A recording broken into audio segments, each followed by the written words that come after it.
Hello everybody, my name is JC and today I would like to take a few moments to talk to you about some upcoming events in the month of February, right after this.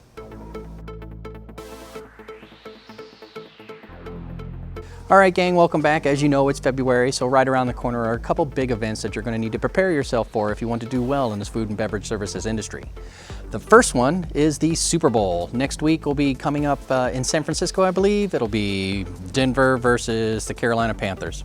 Now, some of you might have a situation where you're going to be watching the game instead of working, so you want to make sure that you're not doing that. It's going to be a lot easier for you if you're not from one of the townships where those two competing teams are from, or in the area where they are competing at.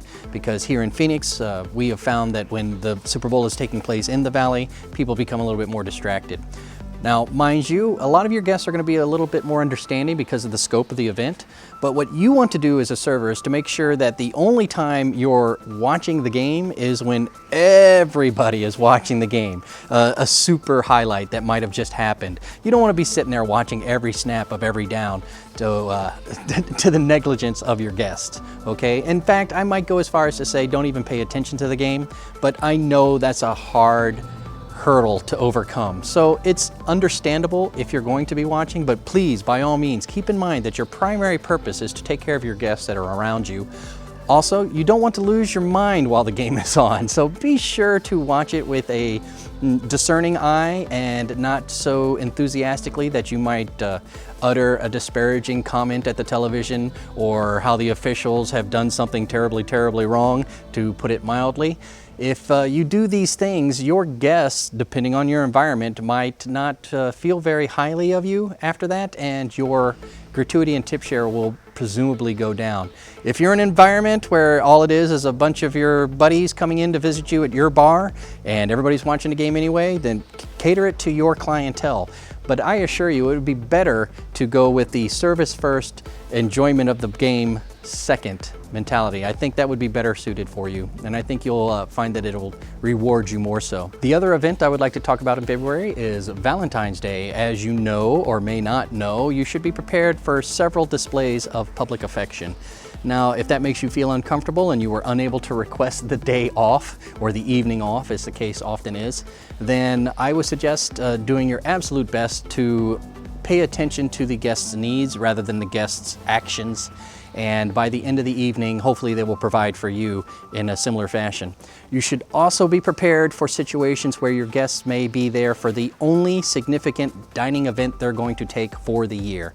They may barely be able to afford this outing, this very special occasion for them. Do not let that infringe upon your abilities to perform your services. If you get stiffed, this is what we're talking about, if you get a low tip or a tip you don't, or a gratuity you don't feel that is commensurate with the level of service you provided, Valentine's Day is just one of those days where we as food and beverage service industry professionals need to accept as a day that we're probably not going to be appreciated as much as we would on any other given day of the year, because the focus is about the interconnectivity of the two guests or more, as the case may be, at our establishments. So my encouragement for you on Valentine's Day is to toughen it up a little bit.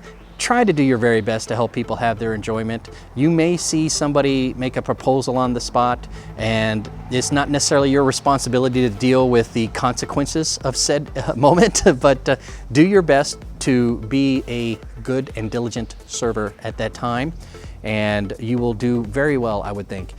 But again, be mindful that there are going to be people out dining who are there specifically for that event, and they may not provide for you as much as you normally would.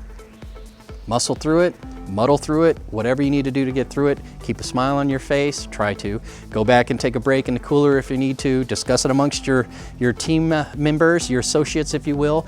The morale system that we have for each other tends to help boost each of us up. So I would recommend you lean on them and go back and let them know about that couple in the right, that guy's a jerk anyways and doesn't deserve her, or whatever you want to do. But do it in the back of the restaurant and get over that moment so you can go back out there and help the next guest or sets of guests to have the best experience they can, and hopefully they too shall provide for you in a fashion more commensurate with the service you provided. Anyways, folks, that's all I wanted to talk about today. Next week, we'll be back on schedule with more interviews with Samantha, I believe, right now.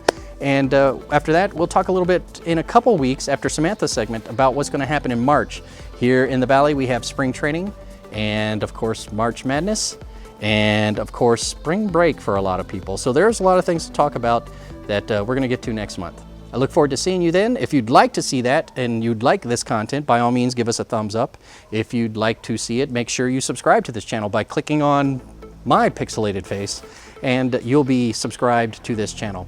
However, folks, until next time, I sure do hope you've enjoyed this. I know I have. In fact, it's been my pleasure.